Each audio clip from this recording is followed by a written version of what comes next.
Alors, bienvenue dans ce mini tutoriel Moteur.imo dans lequel on va s'intéresser aux différents types de recherches disponibles sur Moteur.imo. Donc, comment les utiliser et comment elles fonctionnent. Donc, le premier type de recherche, c'est la recherche dite classique. C'est celle que vous retrouvez sur tous les portails immobiliers. C'est-à-dire que, par exemple, je cherche un appartement dans le 11e avec un prix compris entre 400 000 et 500 000 euros. Je lance ma recherche. Voilà, tous les biens qui s'affichent respectent 100 de mes critères. Là où ça se corse, c'est quand je commence à une recherche un peu plus exigeante. Donc par exemple, je veux un appartement en dernier étage, je veux une surface d'au moins 45 mètres carrés, et puis, j'aimerais bien, 2 chambres au moins dans cette petite surface.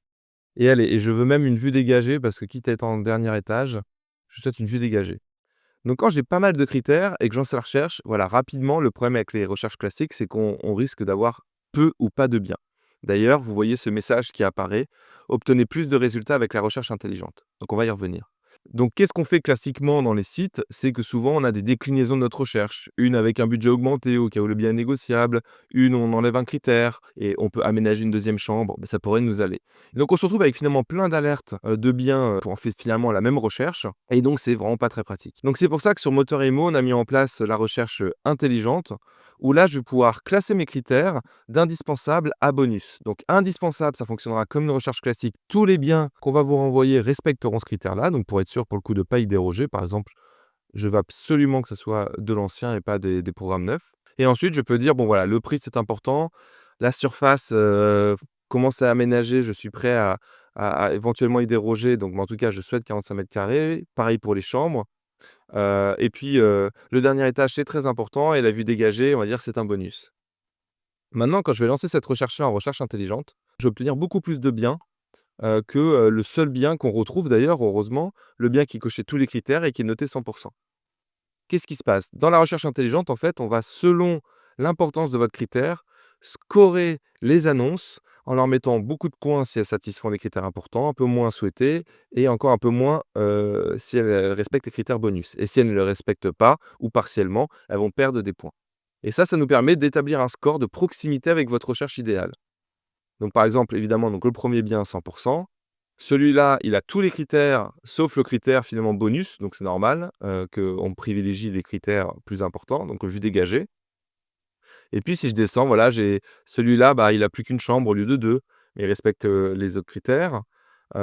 Si je descends un petit peu, voilà, là j'en ai un, alors lui, il a vue dégagée, mais il est trop cher, donc ça fait perdre, ça l'éloigne de notre profil et d'ailleurs si je m'éloigne trop, au bout d'un moment, ce critère va être complètement rouge, donc si je m'éloigne généralement de 10 du prix, il perd tous les points sur le critère. Voilà, comme celui-ci par exemple, il a pas le critère prix. Il a d'autres critères, on voit qu'il a carrément, enfin quasiment mon critère de surface à 1 mètre carré près.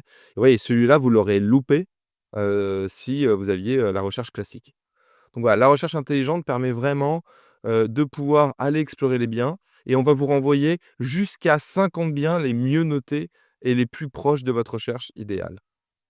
Enfin, pour finir, la recherche inversée. La recherche inversée, c'est quand vous avez trouvé une annonce en dehors de Moteur.imo. Donc, je vais par exemple, une annonce sur Se Loger parce que, quelqu'un vous l'a envoyé ou par hasard, vous êtes tombé dessus et donc dans ce cas-là, on peut vouloir vérifier que l'annonce est bien référencée sur Moteur.imo et surtout pouvoir l'analyser au spectre de Moteur.imo et donc suffit que je colle l'URL, donc de l'annonce d'origine, sur la plateforme d'origine et là, je peux a accéder à toute l'analyse permise par Moteur.imo, et notamment par exemple, sa position, les probabilités de position, du DPE, on peut voir l'historique, on peut voir, son positionnement prix et cetera. Donc ça vous permet, d'utiliser, de retrouver une annonce plus facilement plutôt qu'en ressaisissant les critères de recherche.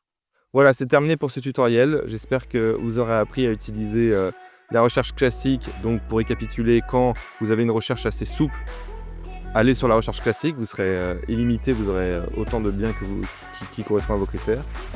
Si votre recherche renvoie peu ou pas de résultats en classique, n'hésitez pas à passer en intelligente et là on va vous renvoyer jusqu'à 50 biens les plus proches de votre recherche, donc pour les recherches exigeantes, et inversé si vous voulez retrouver une annonce à partir de son URL. Merci.